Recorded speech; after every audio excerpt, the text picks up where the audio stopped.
강원도에도 300mm 안팎의 많은 비가 내리면서 산사태 걱정하시는 분들 많으실 겁니다. 강원도 전체 면적의 82%가 산림이어서 산사태 취약 지역은 무려 3,000곳이나 지정돼 있는데요. 하지만 산사태에 대응하는 인력은 턱없이 부족하기만 합니다. 황구선 기자입니다. 작년 이맘때 극심한 산사태 피해를 입어 특별 재난지역으로 선포됐던 횡성군. 지난 한 해 동안 58건의 산사태가 발생해 1명이 숨지고 8.5헥타르의 피해가 기록됐습니다. 이례적인 산사태 피해를 겪었던 횡성군은 같은 피해를 막기 위해 산사태 취약 지역과 복구지 등 100곳을 중점적으로 점검하고 있습니다. 지금 보시는 것은 1년 전 산사태가 발생해 민가를 덮쳤던 횡성의 한 마을입니다.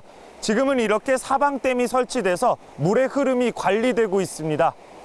토사가 무너져 내렸던 계곡 상류에는 사방댐이 들어섰고 1km에 걸쳐 물 흐름을 잡아주고 있습니다. 작년에 산사태 피해지 258개소가 지정이 되어 있는데요. 그 58개소 그리고 사방댐 설치가 이제 횡성군에 올해 설치한 것까지 134개소가 있습니다.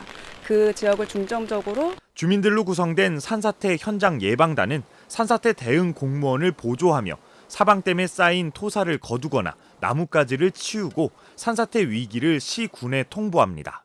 우리가 할 수 있는 일은 바로 우리가 조치하고, 그렇지 않으면은 우리가 사람이 해서 셋이서 할 수 없는 거는 기계로 해야 되고 그러니까 장비로 해야 되니까. 문제는 드넓은 강원도 산림에 비해 이렇게 산사태 위기를 감지하고 대응하는 인력이 턱없이 부족하다는 겁니다. 산사태가 쉽게 발생할 수 있는 산사태 위험지도 전체 5개 등급에서 상위 1, 2등급에 대해 강원도가 산사태 취약 지역으로 정한 곳은 무려 3,000곳에 달합니다. 원주 443곳, 춘천 285곳, 강릉 181곳, 횡성은 240곳이 지정돼 있지만 이를 담당하는 공무원은 시군별로 단 1명뿐이고 순찰을 도는 현장 예방단도 4명이 전부입니다. 게다가 산사태 취약 지역으로 지정해 관리하는 면적이 강원도 전체 산림의 1%에 불과해 작년 둔내면과 같이 산사태 취약 지역이 아닌 곳에서 발생하는 산사태도 늘고 있어 속수무책입니다.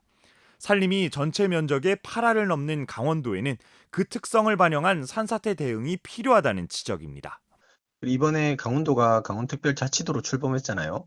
이에 따른 권한과 예산이 강화가 됐는데 그러한 것들을 산사태 등과 같은 재난 방제에 사용될 수 있는 전반적인 시스템의 강화가 절실하다고. 강원도는 기재부와 행안부, 산림청과 논의해 산사태 대응 인력과 예산을 어느 정도 확충할 거라고 설명하지만 지금 같은 기후 위기에 대응할 보다 선제적인 조치가 필요합니다.